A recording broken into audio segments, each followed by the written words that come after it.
नमस्कार, दमदार 11 देख रहे हैं आप। मैं हूं आशीष त्रिपाठी आपके साथ। और इंदौर में एक बार फिर निगम का बुलडोजर गरजा। दरअसल अतिक्रमण पर निगम ने बुलडोजर कार्रवाई की और बाधक फैक्ट्रीज पर बुलडोजर कार्रवाई की गई। 6 से ज्यादा फैक्ट्रियों पर कार्रवाई हो रही है। भारी मात्रा में निगम के अधिकारी भी वहां पर मौजूद रहे हैं और इस दौरान बाधक फैक्ट्रियों पर कार्रवाई की गई। बुलडोजर एक्शन यहां पर लिया गया। 6 से ज्यादा फैक्ट्रीज पर कार्रवाई की जा रही है। आपको बता दें कि इंदौर में प्रशासन ने एक बार फिर से अतिक्रमण को लेकर गंभीरता दिखाते हुए ये देखिए जेसीबी चलाकर उनकी निर्माण को ध्वस्त किया। इंदौर से तस्वीरें सामने आई हैं। ये वो फैक्ट्रीज हैं जिन पर जगह को कब्जा करने का आरोप है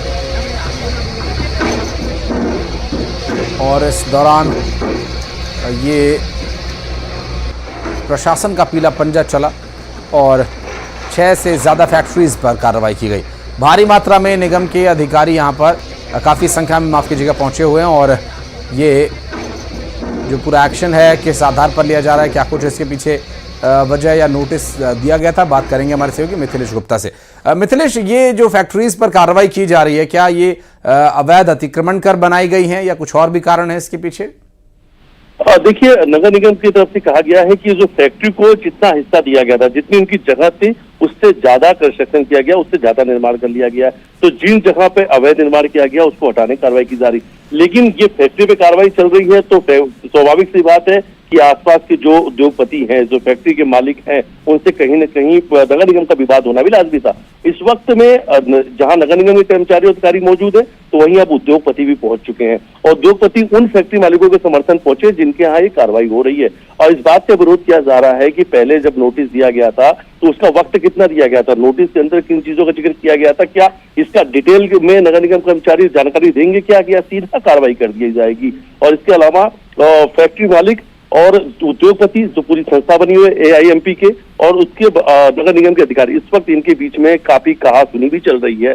तो कहीं न कहीं से ये विवाद और बढ़ेगा क्योंकि फैक्ट्री पे आज कार्रवाई चली थी और फैक्ट्री पे जैसे ही कार्रवाई ये शुरू हुई है और 6 फैक्ट्रियों पे कार्रवाई होनी है, उन फैक्ट्री वालों के समर्थन पे बड़े उद्योगपति भी पहुंच चुके हैं। तो लगातार अब ये विवाद जो है बढ़ता हुआ नजर भी आ रहा है। और लेकिन देखिए, अब नगर निगम कहना है कि कुछ निर्माण करने थे, जो सड़कों के निर्माण लंबे समय से रुके हुए थे, ये फैक्ट्रीज के जो हिस्से हैं वो बाधक बन रहे थे, इसलिए पहले इनको सूचना दी गई थी, नोटिस दी गई थी, उन्हें हटाने का बिल्कुल निश्चित रूप से प्रशासनिक स्तर पर यह तैयारियां पहले ही कर ली गई थी। बहुत शुक्रिया आपका इस पूरे मामले पर जानकारी देने के लिए। और मुरैना में खाद की कालाबाजारी की शिकायत के बाद प्रशासन की टीम ने खाद वितरण केंद्र पर छापा मारा। कैलारस में खाद गोदाम पर छापेमारी के दौरान 100 बोरे DAP खाद जब्त किया गया। किसानों की शिकायत थी कि दुकान संचालक ने कालाबाजारी के लिए ये खाद स्टॉक को जमा किया हुआ था। आपको बता दें कि पूरे क्षेत्र में किसानों को खाद के लिए काफी परेशान होना पड़ रहा है। खाद वितरण केंद्र पर किसान रात भर लंबी लाइन में लगे रहते हैं लेकिन उन्हें खाद नहीं मिल रही है। किसानों का आरोप यह है कि व्यापारियों ने DAP खाद के स्टॉक की जमाखोरी की हुई थी। DAP खाद जो किसानों तक पहुंचनी थी और वो नहीं पहुंच पा रही, उसके पीछे का ये कारण भी सामने आया। तस्वीरें 2 इस वक्त हम आपको दिखा रहे हैं जहां पर DAP खाद की जमाखोरी का आरोप है। मेरी इस संबंध में तहसीलदार कैलारस से बात हुई है। उनका ये कहना था कि कुछ अधिक पैसे पर खाद बेचने की शिकायत प्राप्त हुई थी। इस सिलसिले में उन्होंने कृषि विस्तार अधिकारी और पुलिस के साथ छापामार कार्रवाई की और कोई सैनिक खाद बीज भंडार है, वहाँ करीब 100 बोरी DAP उन्होंने रखा पाया। और जबकि उनका ये कहना था कि उनके पास DAP है ही नहीं। ऐसी संभावना है कि वो शायद मैं कह रहा हूँ, पुष्टि नहीं कर रहा अभी, शायद ब्लैक के लिए रखा गया हो, तो उनको उन्होंने जब्त कर लिया है, सील कर दिया है। और यहाँ खाद के लिए किसान परेशान है और ये देखिए स्टॉक से जमा की हुई DAP खाद की बोरियां निकल रही हैं। इस पर बात करेंगे हमारे सहयोगी मुरैना से अमित शर्मा से। अमित, किसान परेशान है और स्टॉक लेकर यहां रख के लोग बैठे हुए हैं, क्या है आखिर ये पूरा मामला? बिल्कुल, देखिए किसानों का इस समय फसल का सीजन है और किसान लगातार सुबह से ही लंबी लंबी कतारें जो खाद वितरण केंद्र होता है वहां पर लगा लेते हैं। कुछ किसान तो ऐसे हैं कि रात भर अपनी बारी आने का, यानी कि उनको इंतजार रहता है कि दूसरे दिन हमारा नंबर आएगा, इसी को लेकर के रात भर भी वही खाद वितरण केंद्र के सामने पड़े रहते हैं। लेकिन दूसरी ओर देखा जा रहा है कि जो व्यापारी हैं उनके द्वारा खाद की कालाबाजारी की जा रही है, जिसका खुलासा तब हुआ जब किसानों ने खाद महंगे दामों में प्राइवेट बिकने की शिकायत प्रशासन से की थी। इसी को लेकर के जब एसडीएम ने टीम गठित की और जो कैलारस तहसीलदार हैं विश्राम बघेल, वो कैलारस में पहुंचे। इस दौरान उन्होंने जो सैनिक खाद बीज भंडार है उस पर जाकर के कार्रवाई की।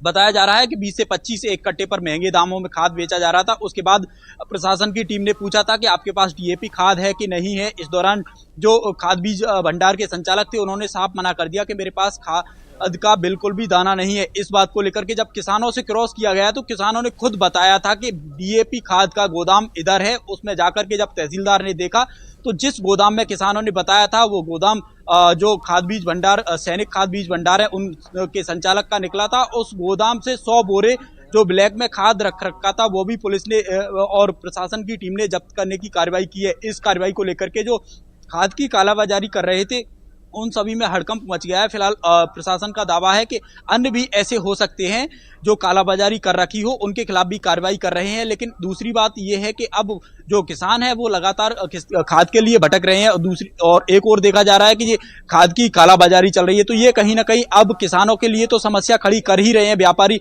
लेकिन अब प्रशासन के लिए भी बड़ी चुनौती है कि इनके खिलाफ कब कार्रवाई की जाएगी जिससे किसानों को समय पर खाद मिल सके और उनकी फसलों में समय पर वह खाद का दे सकें। बहुत शुक्रिया अमित आपका इस पूरे मामले पर जानकारी देने के लिए। और रतलाम में डीजल लूटने वालों की होड़ मच गई। दरअसल रतलाम से नागदा जा रही डीजल से भरी एक मालगाड़ी के 3 वैगन डिरेल हो गए और इसमें से डीजल रिसने लगा। अब लोगों को जैसे ये पता चला कि वैगन से डीजल रिस रहा है तो उनके हाथ तो यहां चांदी लग गई और वे डब्बा बाल्टी लेकर पहुंच गए डीजल लूटने के लिए। और ये देखिए पूरा जो घटनाक्रम हुआ उसके बाद लोग वहां पर पहुंचे थे। भले ही उन्हें गाड़ी टक्कर मार दे या फिर ट्रेन के नीचे आ जाएं, लेकिन डीजल लूट कर ही रहेंगे। आखिर भला कैसे पीछे रहा जाए। पड़ोसी ने लिया है डीजल तो हम भी क्यों ना लें। यहाँ पर तस्वीरें आप देखिए, क्या बुजुर्ग क्या बच्चे सभी लगे हैं डब्बा बाल्टी भरने में। फिलहाल दिल्ली मुंबई रेल मार्ग को क्लियर कर लिया गया है।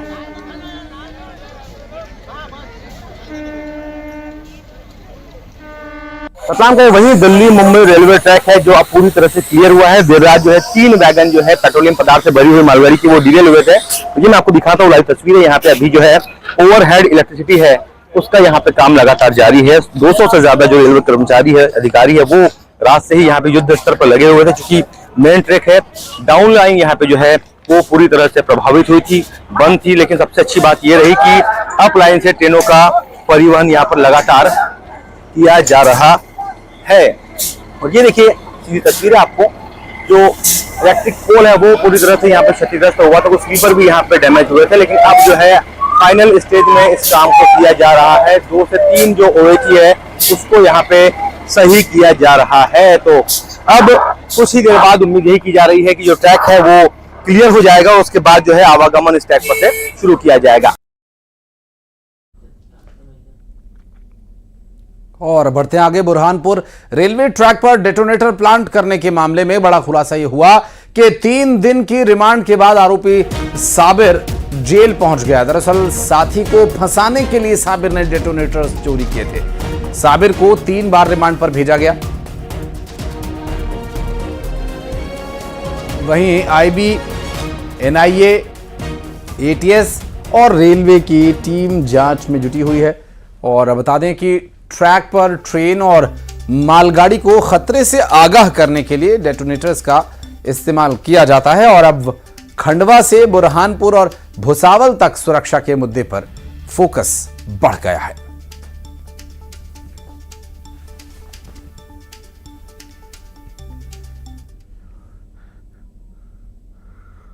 और सीधी में आदिवासियों की आस्था का केंद्र रहा तुर्रानाथ मंदिर चोरों का शिकार हो गया। जी हां, चोरों ने चोरी की ऐसी वारदात को अंजाम दिया कि पूरा मंदिर ही गायब कर दिया। चोर मां जगदंबा की मूर्ति सहित भगवान शिव की मूर्ति भी चोरी कर ले गए। और जेसीबी लगाकर आधी रात में खजाने की तलाश में उन्होंने पूरा मंदिर खोद डाला और मंदिर को तहस नहस कर दिया, प्रतिमा लेकर फरार हो गए। आपको बता दें कि रुद्रनाथ मंदिर में ये प्रतिमाएं 1000 साल से भी ज़्यादा पुरानी प्रतिमाएं हैं और दूर दराज से लोग पूजा पाठ करने के लिए यहाँ पर आते हैं। और इसकी जानकारी मिलने के बाद पुलिस जब मौके पर पहुंची तो वहाँ का हाल देखकर पुलिस के भी होश उड़ गए। हालांकि अभी फिलहाल इस पूरे मामले में जांच जारी है।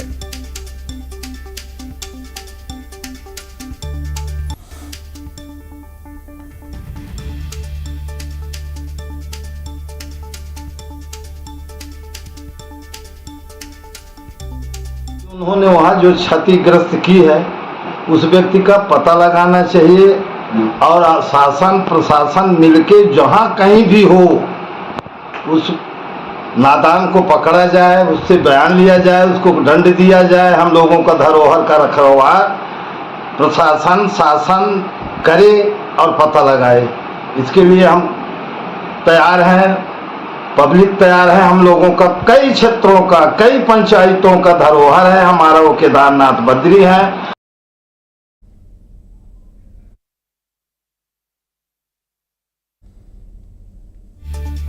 तो दो तस्वीरें हम आपको दिखा रहे हैं, एक चोरी से पहले का मंदिर दिखा रहे हैं और दूसरा वहां पर चोरी के बाद का गड्ढा। ये अब आखिर किसकी लापरवाही है और किसकी यहाँ पर गलती मानी जाए कि जो एक मंदिर 1000 साल से भी ज़्यादा पुराना मंदिर है, उस मंदिर की सुरक्षा की जिम्मेदारी आखिर किसकी है? ये जानना सबसे महत्वपूर्ण विषय है कि आखिर archaeological survey of India, state government, central government, police प्रशासन, वन विभाग, कौन है इसका जिम्मेदार? ये देखना अहम होगा, क्योंकि जिस तरह से जेसीबी से खुदाई करके मंदिर में खजाना तलाशा जा रहा था, इस मंदिर को ही तहस नहस कर दिया गया। और 1000 साल पुराना मंदिर जो ऐतिहासिक धरोहर, आस्था का केंद्र, वहां पर ये हो गया, तो आखिर अब आप क्या ही उम्मीद करते हैं?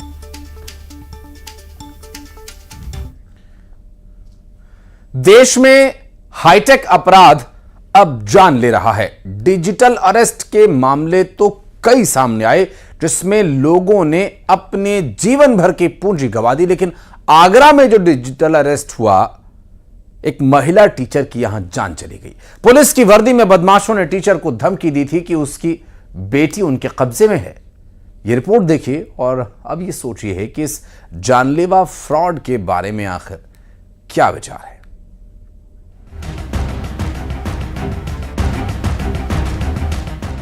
डिजिटल अरेस्ट में मौत का पहला केस।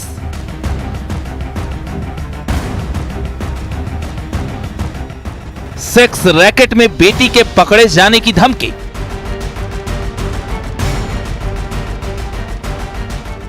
चार घंटे तक महिला टीचर का डिजिटल अरेस्ट। ऑनलाइन ब्लैकमेलिंग और सनसनीखेज मौत। ये तस्वीरें आपको विचलित कर सकती हैं। सीसीटीवी कैमरे की तस्वीरें बता रही हैं कि कैसे एक परिवार में लोग बदहवास होकर इधर से उधर भाग रहे हैं, घर की महिला की जान बचाने के लिए जद्दोजहद कर रहे हैं। उम्मीद है कि मालती वर्मा की जान बच जाए, लेकिन ऐसा नहीं हुआ। पेशे से शिक्षक मालती वर्मा ने अस्पताल ले जाते समय दम तोड़ दिया। अब इस घटना की असल वजह और कहानी सुनेंगे तो आपके पैरों तले जमीन खिसक जाएगी। ऑनलाइन दुनिया में लुटेरे अब हत्या पर भी आमादा हो गए हैं। हत्या हम इसलिए कह रहे हैं क्योंकि आगरा में गुरुवार को बदमाशों ने महिला टीचर मालती वर्मा को 4 घंटे तक डिजिटल अरेस्ट करके रखा और उनकी जान चली गई। पुलिस की तस्वीर लगाए आरोपियों ने मालती को कॉल किया और धमकी दी कि उनकी बेटी को सेक्स रैकेट में पकड़ा गया है। डिमांड पूरी नहीं हुई तो लड़की को जेल भेज देंगे और वीडियो को वायरल कर देंगे। धमकी से परेशान मालती वर्मा बदमाशों के झांसे में आ गई। 4 घंटे तक बंधक बनी रही।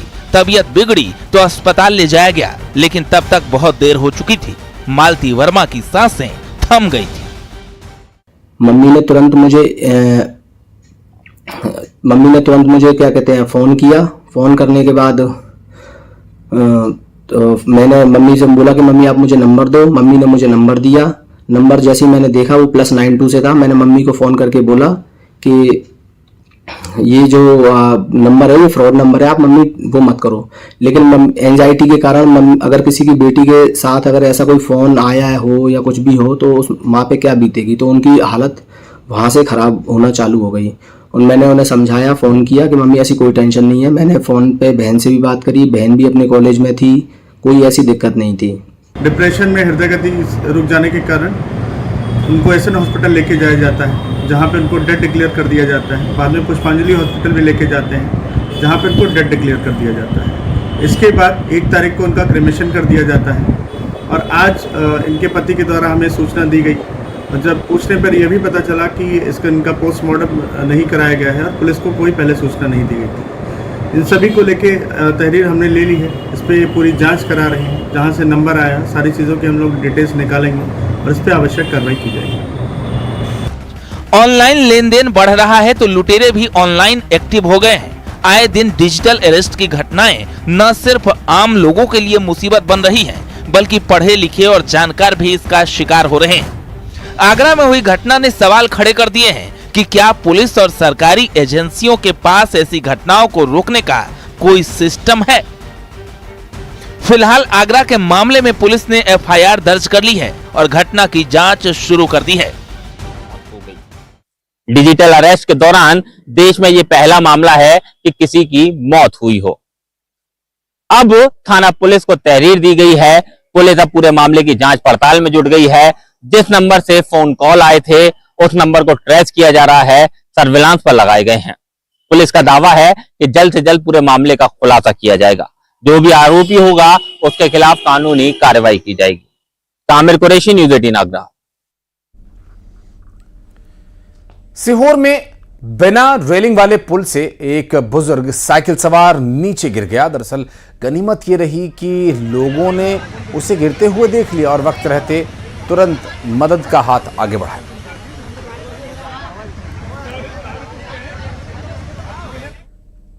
और जशपुर में एक शिक्षक की गरिमा को दागदार कर दिया। दरअसल बगीचा विकासखंड के प्राथमिक शाला कबई में एक शिक्षक शराब के नशे में स्कूल पहुंच गया, जिसका वीडियो थोड़ा सा अब ग्रामीणों ने बना लिया। और इस दौरान शिक्षक ये कहते हुए सुना भी गया कि 2 लिटिल पैग ही तो लिए हैं। जान रहे हैं बावजूद क्यों पिए फिर? बावजूद जब आप ही एक गुरु होकर के अब शराब का सेवन करके विद्यालय में आएंगे तो बच्चे क्या सीखेंगे?